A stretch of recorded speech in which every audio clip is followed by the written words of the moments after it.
सबको जय श्री सीताराम मित्रों।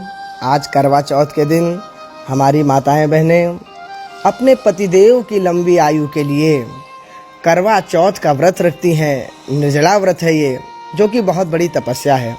और संध्या को जब पतिदेव आते हैं और चंद्रमा उदय होते हैं तो चंद्रमा को और अपने पतिदेव को देख करके व्रत का पारण करते हैं। ये चंद्रमा पारिवारिक जीवन में बहुत कुछ सिखाते हैं। देखिए, पति देव की तुलना आज चंद्रमा से होती है। वैसे भी पति भी अपनी पत्नियों को चंद्रमुखी तो कहते ही हैं, चाहे वो हो ना हो। और पत्नियां भी आज देखिए कितनी पूजा कितना पारण करती हैं। चाहे 364 दिन परिवार में खटपट रहे, एक दूसरे से अनबन रहे, लेकिन आज इस चंद्रमा को देख करके दोनों एक होते हैं। माताओं, बंधुओं, भाइयों, इस चंद्रमा से सीखने की ये आवश्यकता है कि सब दिन एक जैसे नहीं होते।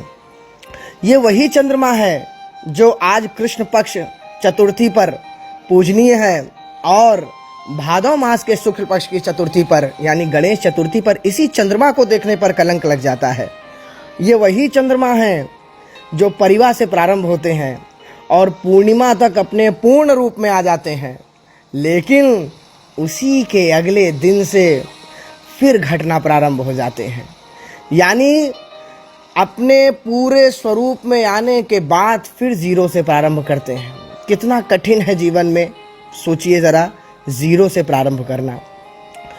कहने का अर्थ है, जब परिवार में या संबंधों में हमको आपको बहुत बार ऐसा लगता है कि नहीं, अब बस बहुत हुआ, अब नहीं, अब सहन नहीं कर सकते।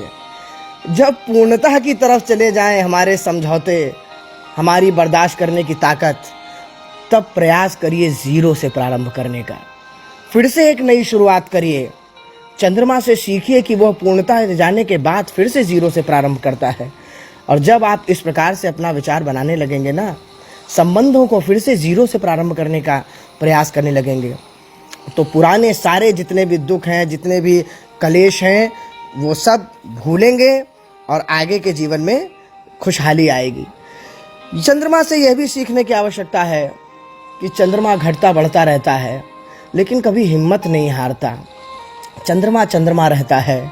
उसी प्रकार हमारे जीवन में भी न जाने कितने उतार चढ़ाव आते हैं, हमको बढ़ते रहना चाहिए, कभी हिम्मत नहीं हारनी चाहिए। और सबसे महत्वपूर्ण बात चंद्रमा से सीखनी है, आज माताएं बहनें चंद्रमा को देख करके अपने पतिदेव को देखेंगी और पतिदेव भी अपनी पत्नी को चंद्रमुखी तो कहते ही हैं। उस चंद्रमा में भी दाग है, यानी कुछ कमी है। हमें भी संबंधों में इस बात को जरूर समझना चाहिए कि कोई भी परफेक्ट नहीं होता, नोबडी इज परफेक्ट। कुछ ना कुछ कमी सब में रहती है और उन कमियों को साथ लेकर के हमें अपने संबंधों को निभाना चाहिए।